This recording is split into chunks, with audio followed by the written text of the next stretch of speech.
యూట్యూబ్లో ఫేమస్గా మారిన స్ట్రీట్ ఫుడ్ నిర్వాహకురాలు కుమారి ఆంటీపై హైదరాబాద్ పోలీసులు కేసు నమోదు చేశారు.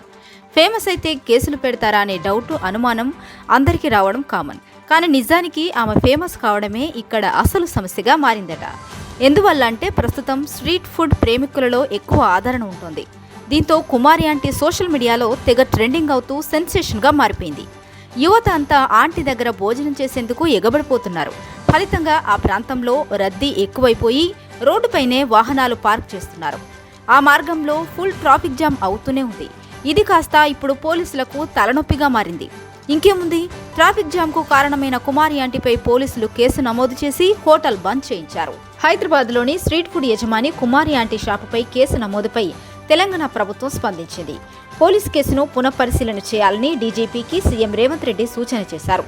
ఫుడ్ స్టాల్ స్థలాన్ని మార్చాలన్న నిర్ణయాన్ని వెనక్కి తీసుకోవాలని ఆదేశాలు జారీ చేశారు. కుమారి పాత స్థలంలోనే వ్యాపారాన్ని కొనసాగించవచ్చునని, త్వరలోనే కుమారి ఆంటీ ఫుడ్ స్టాల్ని సందర్శిస్తానని సీఎం రేవంత్ రెడ్డి తెలపడం ఇప్పుడు హాట్ టాపిక్గా మారింది.